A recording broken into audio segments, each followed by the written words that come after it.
ही कहाणी हिंदुस्थान आणि पाकिस्तान वेगळे झाले तेव्हाची आहे. 1947 मध्ये पाकिस्तान वेगळे राष्ट्र घोषित केल्यामुळे जिकडे तिकडे अराजकता पसरली होती. हिंदुस्थानमधून हजारो लोक पाकिस्तानमध्ये जात होते व पाकिस्तानमधून हजारो लोक हिंदुस्थानमध्ये येत होते. बांदीपूरच्या जंगलामध्ये पण तसेच वातावरण होते. खूप प्राणी आपले जंगल सोडायला मजबूर होते. महाराज, माझे नाव सकीना आहे आणि हे माझे पती आहेत. आमचा जन्म या जंगलातच झाला. आम्ही इथेच राहू इच्छितो. आम्हाला पाकिस्तानमध्ये नाही जायचे महाराज. हो महाराज, आम्ही याच मातीत जन्माला आलो आहे आणि याच मातीत आम्हाला मरायचं आहे. आम्हाला पाकिस्तान नाही जायचं. तुम्हाला पाकिस्तान जाण्यासाठी कोण म्हणत आहे? आम्ही तर तुम्हाला नाही म्हटलं. महाराज, जंगलातले काही प्राणी आहेत जे देश सोडण्यासाठी आम्हाला मजबूर करत आहे. ही राम आणि कृष्णाची भूमी आहे. गांधी आणि गौतमची भूमी आहे. शांती व प्रेमाने राहणे ही आपली संस्कृती आहे. यामध्ये द्वेषाचं झाड कोण लावतंय? कालू कोल्हा महाराज. कालू कोल्ह्याला सादर करा. दुसऱ्या दिवशी शेरसिंगच्या दरबारात कालू लांडगा हजर होतो. तुम्ही माझी आठवण काढली महाराज. हो, सांग, काय कारणावरून तू यांना देश सोडायला सांगितलंस?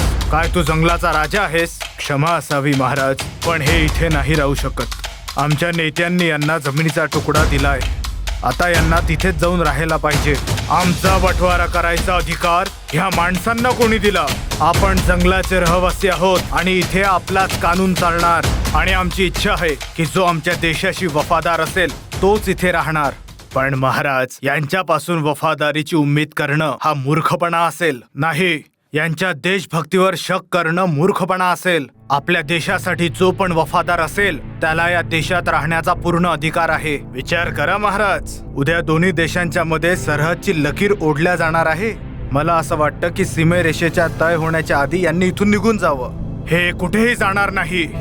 वासुदेव कुटुंबकम हाच आमचा मंत्र आहे. पण महाराज, तुम्ही जाऊ शकता. लांडगा नाराज होऊन तिथून निघून जातो. लांडगा दुसऱ्या कुठल्याही जनावरांना तिथे राहू देण्यास इच्छुक नव्हता. त्यामुळे रात्रीच्या वेळी तो एक चोरून मीटिंग करतो. बघा भावांनो, बंटवाऱ्याचा निर्णय होताच दोन्ही साईडला अफरातफरी माचून जाईल. आपल्या धर्माचे लोक तिथून इथे येत आहे आणि दुसऱ्या धर्माला मानणारे इथून तिथे जात आहे. पण वाटतं की शेरसिंग भ्रष्ट झालाय. तो आताही दुसऱ्या धर्मातल्या प्राण्यांना या जंगलामध्ये राहू देण्याच्या जिद्दीवर अटलेला आहे. तर मग आता आपल्याला काय करायला पाहिजे? यलगार, आज रात्री 12 वाजता आपण त्यांच्यावर हमला करूया आणि त्यांना मारून टाकूया. म्हणजे ना रहेगा बास और ना बजेगी बासुरी. दुसरीकडे सर्व जनावर झोपायची तयारी करतात. पापा, आज दिवसभर रेडिओमध्ये हीच बातमी सुरू होती. इथे दंगे झाले, तिथे दंगे झाले. हे पापा, हे दंगे म्हणजे काय? बेटा, इंग्रज लोक जाता जाता आपल्या कानामध्ये काहीतरी विष पेरून गेलेत. तेव्हापासून हिंदू आणि मुसलमान मध्ये भांडणं सुरू झाली आणि त्यालाच दंगा असं म्हणतात. पापा, आपण हिंदू आहे की मुसलमान? ना आपण हिंदू आहोत ना आपण मुसलमान. आपण फक्त चांगले प्राणी आहोत. जशी चांगल्या माणसांमध्ये माणुसकी जिवंत असते ना, तशीच चांगल्या प्राण्यांमध्ये प्राणीच जिवंत असते. म्हणून आपण फक्त प्राणी आहोत. चांगल्या गोष्टी करता करता सर्व झोपी जातात आणि रात्री ठीक 12 वाजता लांडगा आपल्या मित्रांसोबत मिळून बिचारा जनावरांवर हल्ला करतो. पण जसे सर्व लांडगे हल्ला करणार असतात तेव्हा शेरसिंग व जंगलातले दुसरे जनावर अचानक त्यांच्या समोर येतात. थांबून जा कोल्ह्या. मला माहिती होतं की तू त्यांना मारायला इथे नक्की येशील, म्हणून मी या ठिकाणी पहिलेच आलो होतो. महाराज, उद्या दोन्ही देशांच्या मध्ये सरहदची लकीर ओढल्या जाणार आहे. त्यानंतर यांना या ठिकाणाहून हटवणं खूप कठीण होऊन जाईल. म्हणून तुम्ही लक्षात घ्या, यांना इथून हाकलून टाका. शेरसिंग एकता व भाईचारा मानणारा राजा होता. तो कुठल्याही प्राण्यांच्या धर्माच्या नावावर बंटवारा करणारा नव्हता. त्यांनी आपल्या प्राण्याची पर्वा न करता सर्व प्राण्यांचे रक्षण केले. दुसऱ्या दिवशी दोन्ही देशांमध्ये सरहदची रेषा ओढली जाते आणि जंगल रेडिओ बातम्यांमध्ये ही माहिती होते की हे जंगल बंटवाऱ्यामध्ये पाकिस्तानमध्ये गेले आहे. आज दोन्ही देशांमध्ये सरहदची रेषा ओढली गेली आहे, ज्यामध्ये बांदीपूरचे जंगल पाकिस्तानमध्ये असेल. हे ऐकून सर्व जनावर आश्चर्यचकित होतात. महाराज, काय आपलं जंगल पाकिस्तानच्या सीमेमध्ये आलं? नाही, हे असं नाही होऊ शकत. आपलं जंगल हिंदुस्थानच्या सीमेमध्ये होतं आणि हिंदुस्थानच्या सीमेत राहील. महाराज, आपलं जंगल आता पाकिस्तानच्या सीमेमध्ये आलं आहे. काय आता आपल्याला हे सोडून दुसऱ्या जंगलात जावं लागेल? नाही कोल्हे भाऊ, नेता लोकांच्या म्हणण्याने जमिनीचा बंटवारा होऊ शकतो, मनाचा नाही. आपण एक होतो, एक राहणार आणि आयुष्यभर यासाठी एक राहू. हो, कोणी कुठे नाही जाणार, आपण सर्व इथे राहू. हा, मराठी आहे आपण आणि आपला देश आहे भारत. आता सर्व मिळून बोलूया, भारत माता की जय. बघितलंस कोल्ह्या, तू ज्यांना या जंगलातून काढण्याचा विचार करत होता ते लोक एकात्मतेची गोष्ट करतायत. शेरसिंगचे म्हणणे मध्येच सोडून अस्वल एक गंभीर गोष्ट सांगतो. महाराज, खऱ्या गोष्टीला आपण लपवू शकत नाही आणि खरी गोष्ट ही आहे की आपलं जंगल पाकिस्तानमध्ये आलं आहे. माहिती नाही आता आपलं काय होणार आहे. इतिहास साक्षीदार आहे, हारतो तोच जो नेहमी वाटल्या जातो. जर आपण एक राहू तर जगातली कोणती शक्ती आपल्याला हरवू शकत नाही. बोला, काय आपण सर्व एक आहोत? हो हो महाराज, आपण सर्व एक आहोत. तर सर्व मिळून बोलूया, भारत माता की जय.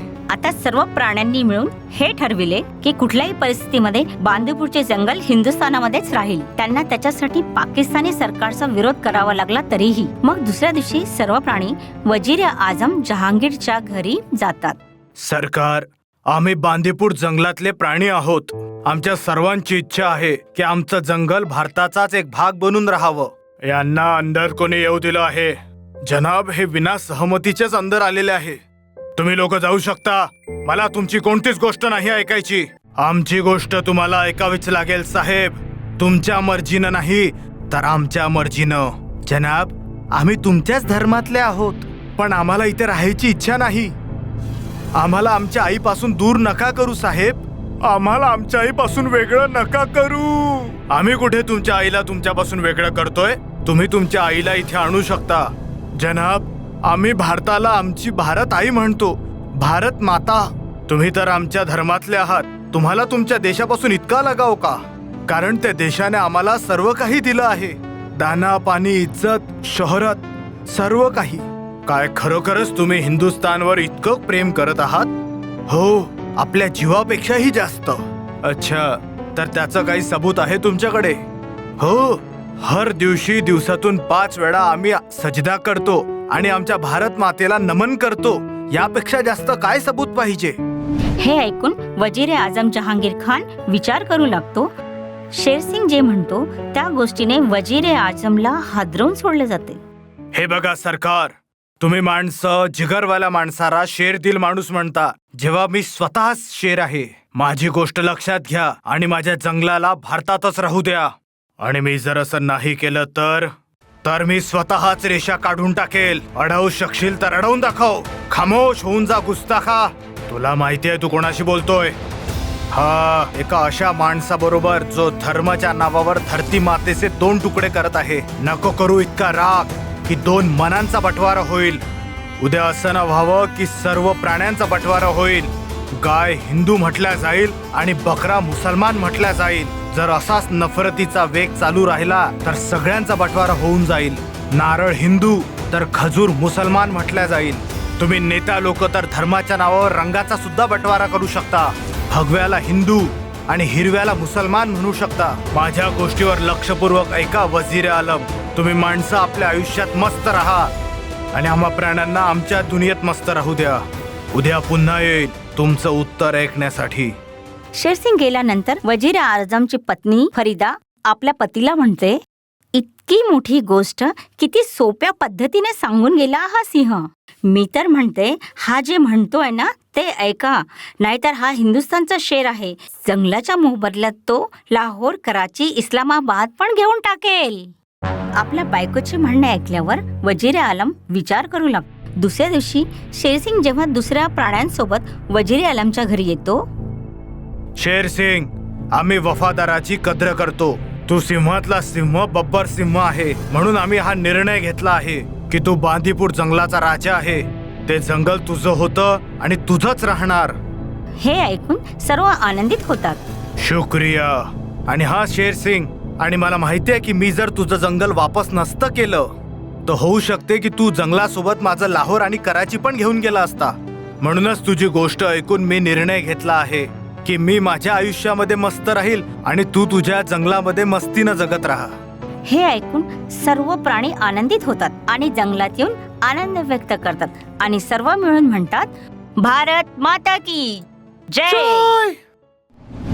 जर तुम्हाला आमचा हा व्हिडिओ आवडला असेल तर प्लीज आमच्या चॅनलला सबस्क्राईब करा आणि हो, व्हिडिओला लाईक आणि शेअर करायला विसरू नका. धन्यवाद.